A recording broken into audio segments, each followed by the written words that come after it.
Hey everyone, welcome to another episode of Sold with Updike Pugh. I'm Jeff Updike. I'm Weston Pugh, and this is episode 229, if you're paying attention. We are so excited. And if you're not, it's still 220.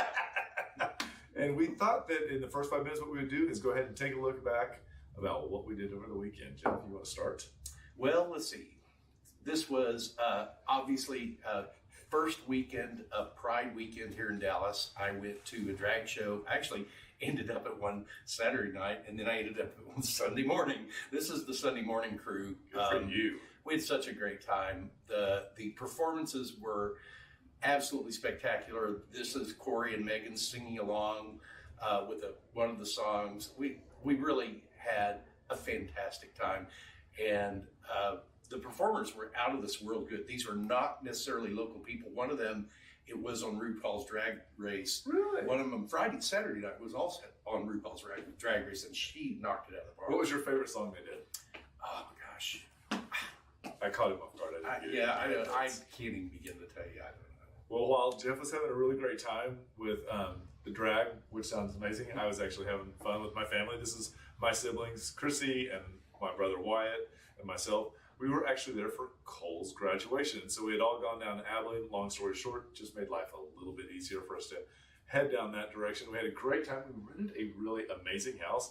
And the house actually had a connection to Dallas. You know what it was? Mm-mm. The architect of that property is also the architect of several of the houses that were built on Swiss Avenue. And wait for it, the Office Hotel. It had that look to it. It sure did, and it was so interesting because Jason said, there is a house on the market that is identical to this. And he brought it up, and it was identical. Almost the exact same way the floor plan went. There's a very specific solarium with a water feature. The water features were a little bit different, but the placement was the same. The way that the stairs wrapped up and the configuration of the entry with the dining room on one side, it was really amazing. And I have to say, Katie was the Airbnb host, and she did an amazing job. You know what? I will actually post the link in the comments, and you can take a look at it because it is really that special. Have you reviewed her? I did. I gave her really good reviews. Good. She gave me a good review too. Good. So it was wonderful. An important part of the process. It is. It really is. So you know what else is looking really good these days? What's that, Weston? You like my lead-ins, don't you? No market ones. So things have really shifted. Last week we came off of Memorial Day, and so things were really tapped down because Dallas is one of those towns that likes to leave when it's a 4-day weekend, and it really was reflective in the actual market. There's a lot of stuff that gets shoved into that 3-week period that's between Memorial Day and 4-week period and 4th of July, and I think we're seeing the reasons for that, or I'm sorry, the results of that. So coming soons, we're up about 16%. That was they went up 12 to 87 in Dallas County. That is, it's an optional status in MLS. If agents do any outward marketing, they've got to have it in MLS, and that's a status that they use.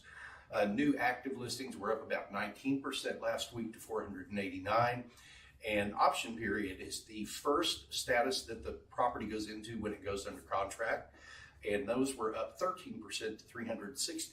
And so once the option period has ended and the contract is still intact, we move into the status called pending. And that's up 26% to 2 for 179, which is greater by 37. And then also solds, that is way up 54% over last week. So that is up 165 units to 407 this week. And also, what is hanging around the same? It's rates. So conforming 30-year rate is still hanging around at 6.7. I think that could be the new norm. I have heard through different sources that it looks like the rate will not be increased in the next go round. So you're talking about the Federal Reserve? Yep. Yeah, I would agree.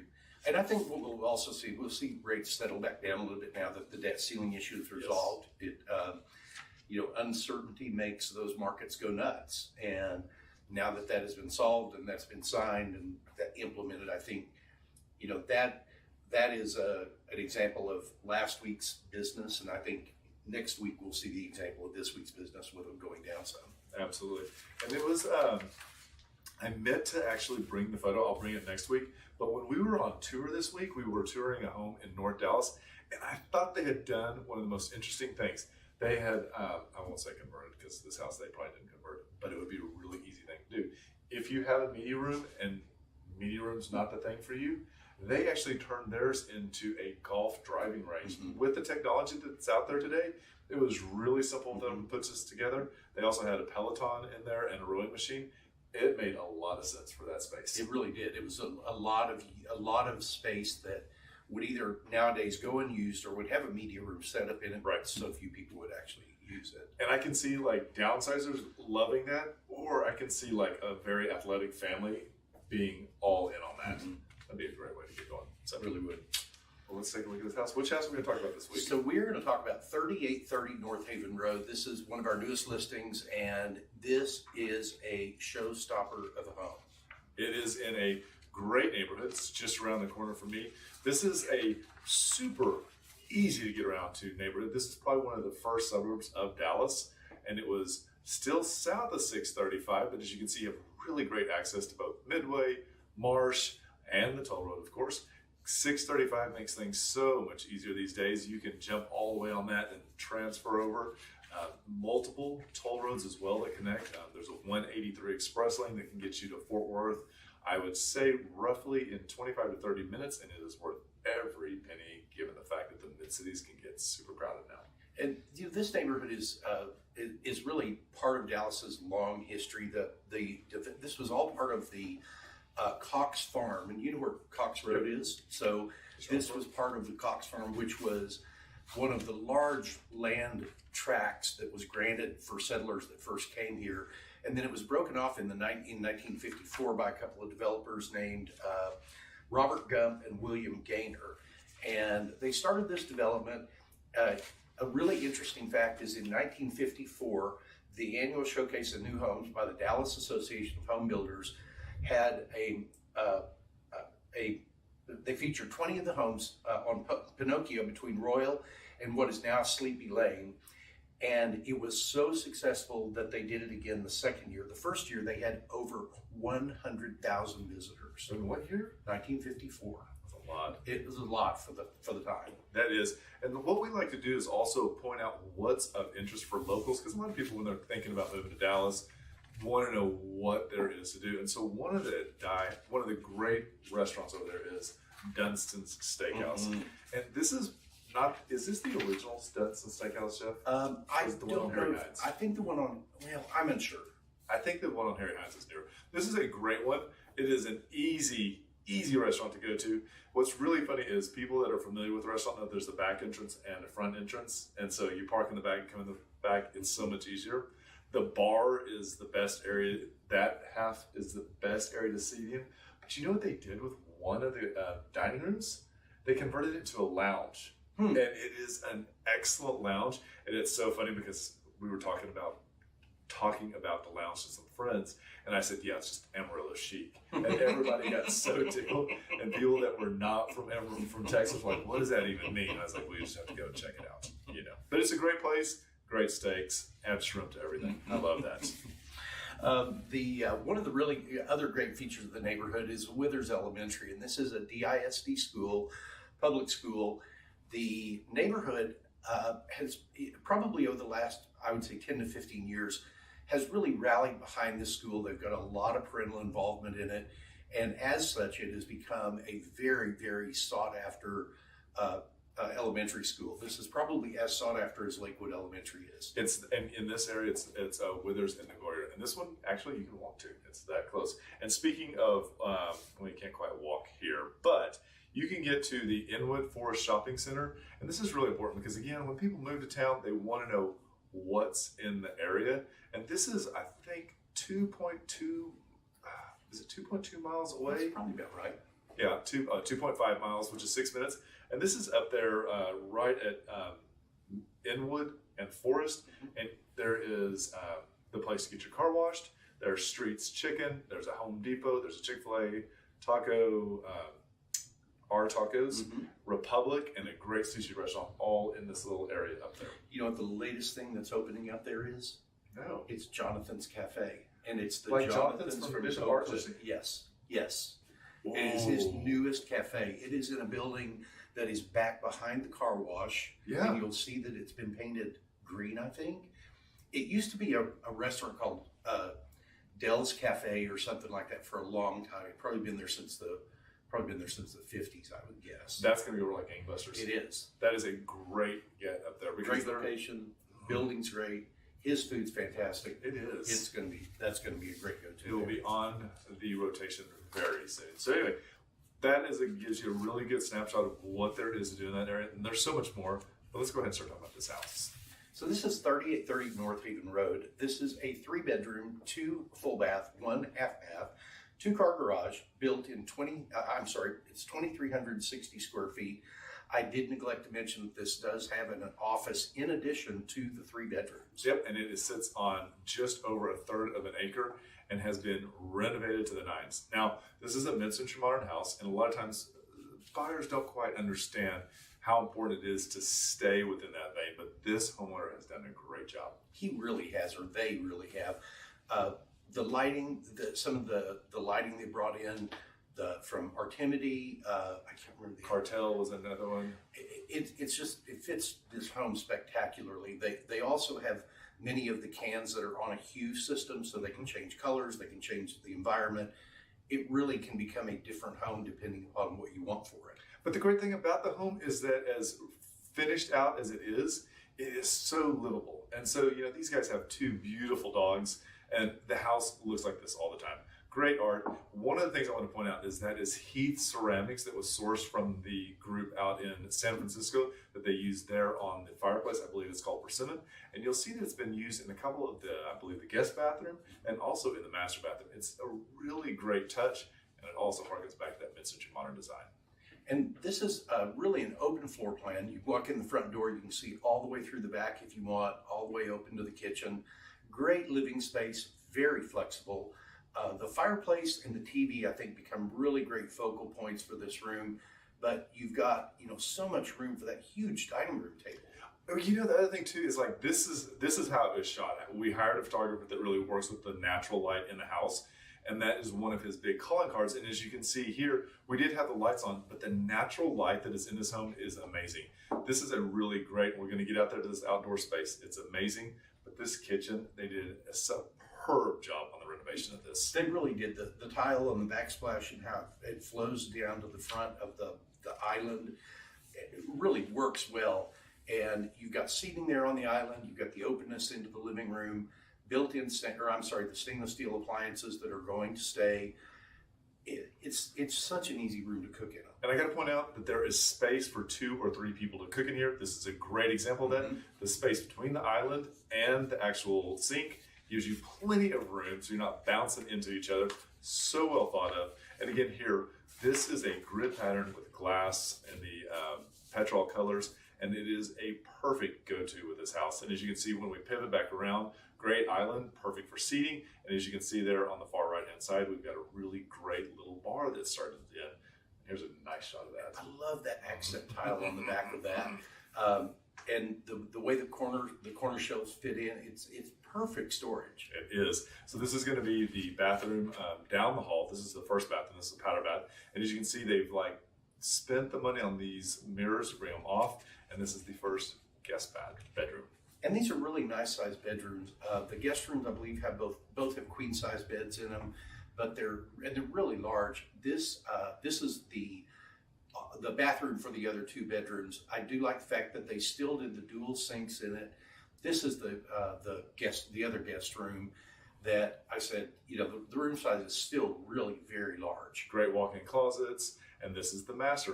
Now, what they have done is really incorporated the indoor-outdoor. We're going to keep going to that a little bit, but you can see how much space this adds with the view, and it's a symmetrical room. I think that a lot of times we struggle with some of the houses where the rooms are not placed properly, and they've dedicated a really great drop-down with the chandeliers. And this is really where I think these guys shine in what they've done to the home. This bathroom was generally in this configuration when they bought it, but they really took some time and really tied it together with the rest of the home.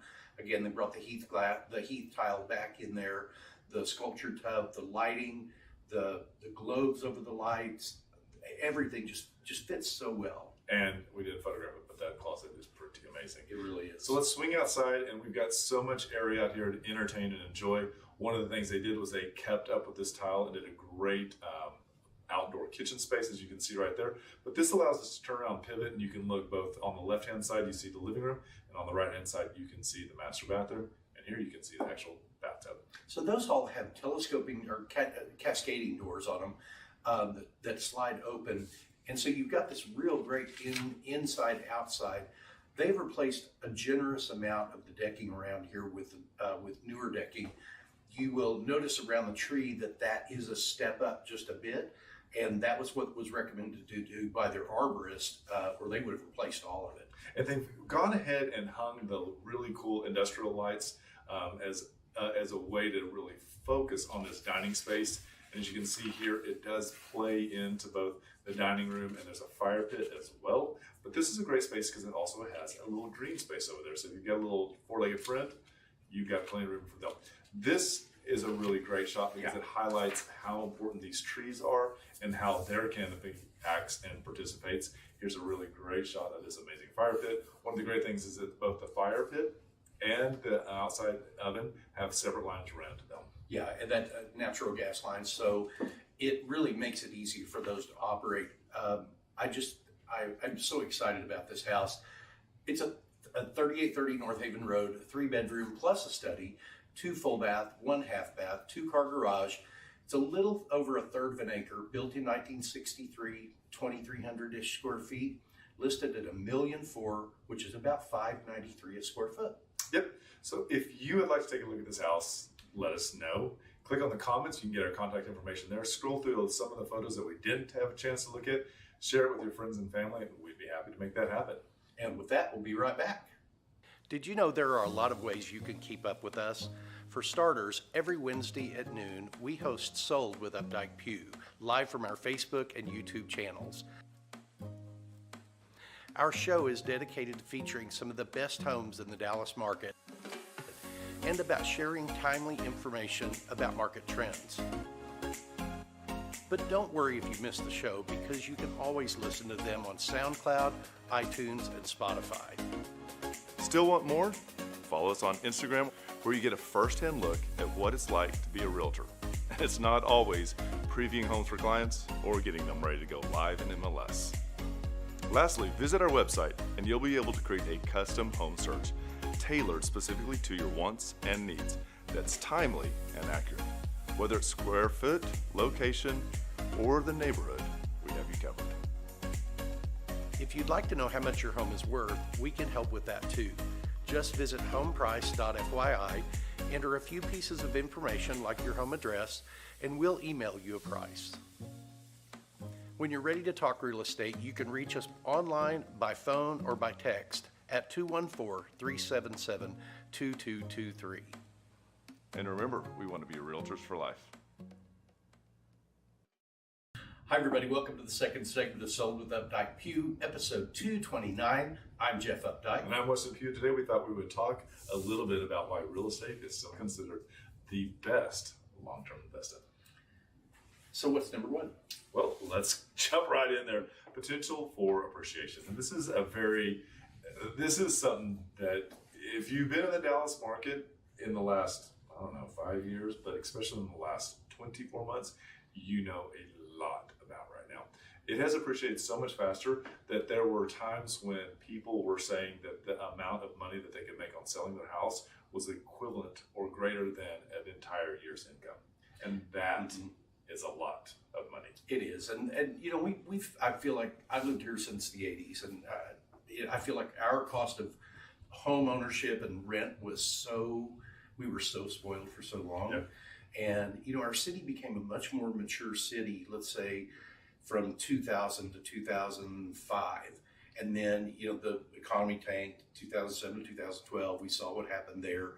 But man, we hit 2012 and it was like, it's not only making up for that, the 12% things went down during the recession, but it just took off like a rocket to even itself out with every other market out there. And I feel like we have so many buyers from other states that are coming here, and headquarters that are relocating their clients or their home offices, that it has really changed the landscape, both good and bad. I think the toughest thing that we see is traffic. And I think that's something that we're all kind of getting used to. One of the other reasons that real estate is such a strong asset is because it can create rental income. And this is a really great way to create a passive form of income, especially if you're moving into that retirement age. Buying today is a really great thing to do, especially in 30 years when someone's paid your mortgage off. I never have anybody that I've ever talked to that has said, "Oh my God, I wish I had sold that 30 years ago." It's, it's always the other way of, "Oh God, why didn't I hold on to that another 5 years?" So I do want to add that I think that there are a lot of videos, influencers, or whatever they are that make it sound like rental income is so simple, and that it's just 1, 2, 3, and you pull equity out of your house, and you just fly in, and you make an offer, and it's just done, wham, bam, and you're just set for life. It is not like that. It is not. There needs to be some thought into it. You need to have a plan. You need to know what. Number one, if you're financing, you need to know where's the down payment coming from, because on investment property, it is a higher down payment. Right. And you also need to know that you can qualify for that, because if you don't have history of rental income, the mortgage company is not going to give you credit for potential rental income on that property. So it can be done, but I would Absolutely. say that it needs to be done with realistic expectations and professional guidance. Two huge things. And the next thing is the diversification that this can give you across your portfolios. Let's say that you are into the bond market, you are into the stock market, or you're into, buying air rights, or you're buying water, or whatever it is. Real estate is a really good way to diversify and stabilize your investments. Stock market's very volatile. Correct. We know that the price of oil is very volatile. Real estate does not have the volatility of many of that. And while all of those are really good investments over time, real estate is one of those that's going to many times give you a better return over the course of 30 years than practically any of the other. And if you're like some of our clients who are extremely handy, real estate is a great way for you to take and combine both your hobbies and your pastime and knowledge into an asset, because I don't think that anything that you would do with your Apple stock would make it worth more. Mm-hmm. But when we have clients that redo the bathrooms, that make the roof brand new, these are elements that actually do add value. And so it is a really good way for you to control that diversification as well. And it has the tax advantages, which is our next point.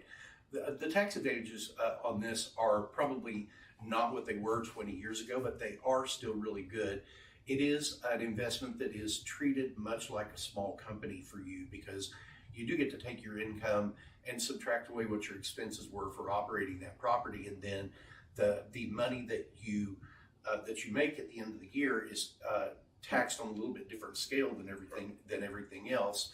But the cool thing is you've got somebody that's renting that property and is eventually going to pay that off for you. That is what I love about the rental properties that we have. I think that's great. And the last thing I want to talk about is the inflation hedge. And this is I think when you and I were kind of fleshing out this concept that we were talking about today, one of the things is I said, well, it's kind of like fixed income and you're stuck. And like, well, let's not use the word stuck. So it's more like there's a fixed. So you are buying at today's prices, and then your rent or your expenses or your income go up. Mm-hmm. And therefore you don't have as much of expenses. Yeah, the largest portion of your expenses in your household is going to be, if you pay cash for it, it's going to be that initial investment, or it's going to be your monthly payment on whatever type of mortgage you have. And as long as you're on a fixed rate mortgage, right, then that portion of the component is always going to stay the same for whatever the term of your mortgage, the 15 or the 30 years. Your property taxes potentially go up some, your insurance costs potentially go up some, your maintenance costs go up some. But at the end of the day, that largest chunk of that, which is your principal and interest, is always going to be the same for the term of your mortgage. And you know what we didn't talk about? We didn't talk about the fact that the equity that you build up inside of the house can allow you to withdraw that and use that as a down payment on the next property. That is correct. So there are ways for you to link these together and make a lot of strong decisions to diversify your portfolio. So we hope you found that helpful. If there's any other information you want about this topic, or if there's any other topics that you'd like us to cover, please reach out. We'd be happy to make that happen. And just remember, we want to be realtors for life. When you're ready to talk real estate, you can reach us online, by phone, or by text at 214-377-2223. And remember, we want to be realtors